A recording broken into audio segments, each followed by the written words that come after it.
Okay, here's a video from our new commercial pilot on how to cross-country plan. Alright, so first, the A6-B, you gotta put the center of the, like this little point on the 100, just to have a reference. So you're gonna put it on the 100, right? Just to have a reference. So once you have it on the 100, over here you have a true index. And you wanna move this so you'll get your wind direction first. So my wind direction right now is 204. So I'm gonna rotate this. So my true index, I put 204, which is about right there. So 200, 204 over here. Once I have 204, then I have to set my wind velocity. So we already set the wind direction over here on the true index. Now we have to put, with a pencil, we have to put our wind velocity from this point up. So if our wind velocity... Now, as you can see right here, we already have a dot. Yeah. So we marked it with a pencil, so we can erase it later. Yeah. Wind velocity. So you use a pencil. So let's say our wind velocity is 12. We're gonna be using 12. So from the 100 to 110, that's 10. And a little bit more is gonna be 12. So that means we have a wind velocity of 12, right? Now that we set the wind direction over here and the wind velocity over here, we need to set our true course. And our true course, we found it on the flight plan over here. Like our course, we need to put it, we need to rotate this in order to get it to our true course. So once you rotate this to our true course, 315, about right there we have 315, 310, 315. Then you see how our dot changed position. That means that's gonna be our wind correction angle. So our wind correction angle is about, if you see the 100 here, you see the 10 over here, once it goes left, you gotta subtract. If this would go right, if this would have went right, then you gotta add. But then since it went to the left, that means you have a 10 over here. From the 100, you have a 10 on the left side. So this dot is gonna mean our wind correction angle. So if it's to the left, that means 5 would be in between the 10. So we don't have it all the way to the 10. So we're gonna guess it's about 7. So that means from a true course, we're gonna have to subtract -7 from a true course, because that's our wind correction angle. So if you see 315 over here, which is our true course, I'm sorry, this is our course.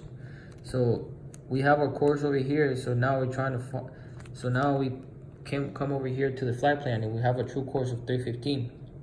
Now I just told you guys that our wind correction angle, which is WCA, is -7. So we put it over here. 315 -7 would be 308, which we have over here. So now we have our true heading, which is 308.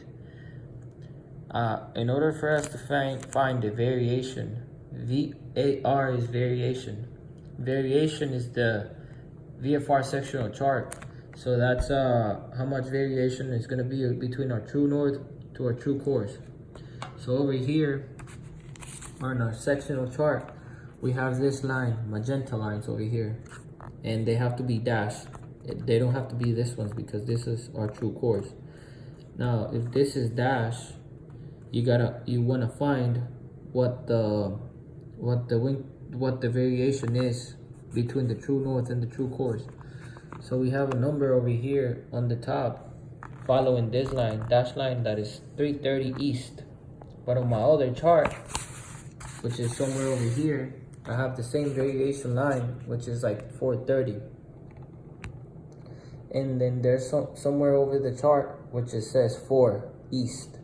So if you look over here, if you go east, it says right here minus east plus west over here.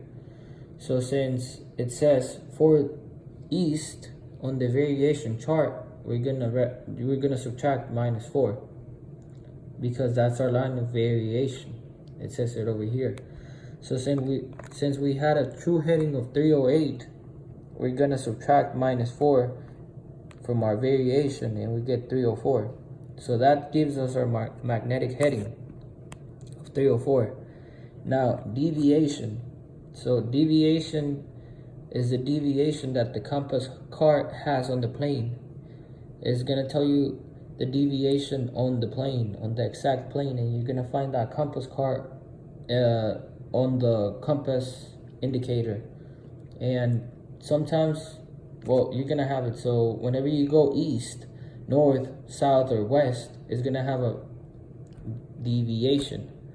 So now you have to have the compass, you have to find the compass card, and for me going 304, it said I would have a +2 deviation on my compass. So my compass has a deviation of +2. So now, if I have 304 and I add that +2, my course heading is going to be 306. So that means I would have to go 306 in order to get to my destination. And now we're going to find our ground speed. Hold on, let me